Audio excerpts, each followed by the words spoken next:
हद है यार, इतना लेट ऑर्डर लाते हैं ये लोग।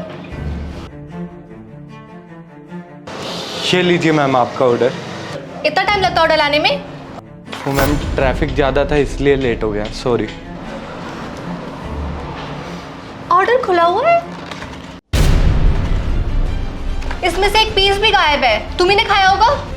अरे नहीं नहीं मैडम, मैं क्यों खाऊंगा इसमें से, और मैंने तो जैसे ही डिलीवरी ली मैं सीधा आपके पास ऐसे ही लेकर आ गया। झूठ बोले की कोई जरूरत नहीं मेरे सामने, ये तो डिलीवरी टाइम पर नहीं करते हो, ऊपर से ऑर्डर से खा भी लिया।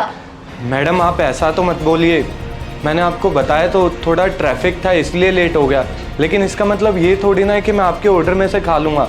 और अगर आपको प्रॉब्लम है तो आप रेस्टोरेंट की कंप्लेंट कर दीजिए। कंप्लेंट तो मैं जरूर करूंगी, लेकिन रेस्टोरेंट की नहीं, तुम्हारी। मैडम मेरी कंप्लेंट क्यों करेंगे, मैंने क्या किया है? जब तुम्हारी जॉब जाएगी ना तब तुम्हें समझ आएगा किसी के ऑर्डर में से खाने का क्या नतीजा होता है।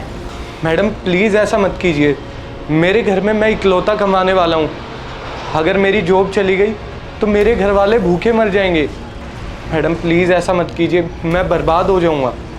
तो ये हरकत करने से पहले सोचना था ना कि तुम्हारी जॉब भी जा सकती है।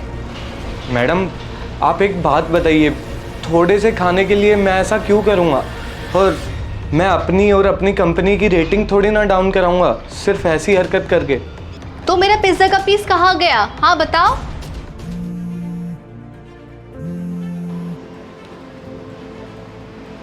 हाँ अम्मी, हाँ हाँ मैंने खाना नहीं खाया अभी। नहीं नहीं, मैं तेरे पास आके ही रोज़ा खोलूँगा, मैं जल्दी आ जाऊँगा शाम को, तो टेंशन मत ले। हाँ अम्मी ठीक है, मैं रखता हूँ, मैं अभी काम पे हूँ। ठीक है। एक मिनट, रोज़ा मतलब तुम मुस्लिम हो? हाँ मैडम मेरा रोज़ा है आज।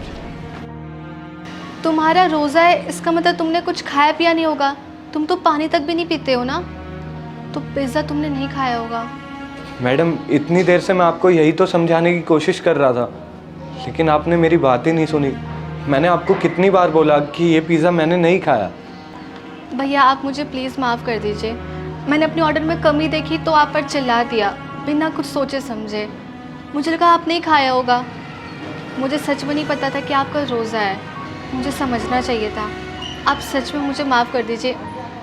मैडम कोई बात नहीं, लेकिन मैं आपको यही तो समझाने की कोशिश कर रहा था इतनी देर से, और अगर आप मेरी बात पहले सुन लेते तो आपको ये गलतफहमी होती ही नहीं। और मैडम अगर आपने मेरी कंप्लेंट कर दी होती और मेरी जॉब चली जाती तो मेरे घर वाले तो रोड पर आ जाते, मैं कहीं का नहीं रहता। मैडम भैया सच में सॉरी, आगे से मैं ध्यान रखूँगी, और अभी मैं कंप्लेंट करूँगी, लेकिन आपकी नहीं, रेस्टोरेंट की। और मैं आपको 5 स्टार रेटिंग भी दूँगी और फीडबैक भी।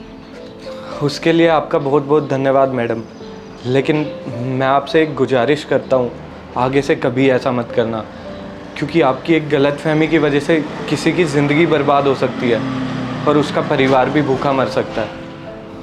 प्लीज़ ऐसा मत करना कभी।